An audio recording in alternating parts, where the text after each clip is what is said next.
ರಾಕೇಶನ್ನ ಕಳ್ಕೊಂಡಿದ್ದು ಒಂದು biggest loss ನಮಗೆ. അവനಷ್ಟು positive വ്യക്തിനെ നോടിയില്ല. Kantara chapter 1 തിയേറ്ററുകളിൽ വലിയ തരംഗം സൃഷ്ടിക്കുകയാണ്. സിനിമയുടെ വിജയാഘോഷങ്ങൾക്കിടയിലും സിനിമാ ലോകത്തൊരു വേദനയായി മാറുകയാണ് ചിത്രത്തിലെ പ്രധാന കഥാപാത്രത്തെ അവതരിപ്പിച്ച നടൻ രാകേഷ് പൂജാരിയുടെ ഓർമ്മകൾ. ഒരു വിവാഹാഘോഷത്തിൽ പങ്കെടുക്കുന്നതിനിടെയാണ് 33-കാരനായ രാകേഷ് ഹൃദയാഘാതം മൂലം മരണപ്പെടുന്നത്. കാന്താരയിലെ തന്റെ ഭാഗങ്ങൾ പൂർത്തീകരിച്ച ശേഷം നടൻ പങ്കെടുത്ത ആദ്യ ചടങ്ങ് കൂടിയായിരുന്നു ഇത്.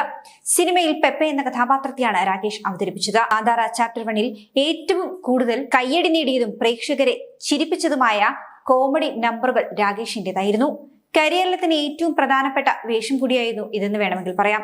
ഒരുപക്ഷെ രാകേഷിന്റെ ജീവിതത്തിലും ഇതൊരു വഴിത്തിരിവായി മാറിയേനെ. കാന്താര ടീം രാകേഷ് പൂജാരിയുടെ ഓർമ്മകൾക്ക് മുന്നിൽ ആദരാഞ്ജലികൾ അർപ്പിച്ചതിനു പുറമേ തന്നെ രാകേഷിന്റെ ഓർമ്മയ്ക്ക് വേണ്ടി കാന്താര പ്രദർശിപ്പിക്കുന്ന തിയേറ്ററുകൾക്ക് മുന്നിൽ വലിയ കട്ടൗട്ടുകളും ഇദ്ദേഹത്തിന്റെ ആരാധകർ സ്ഥാപിച്ചിരുന്നു.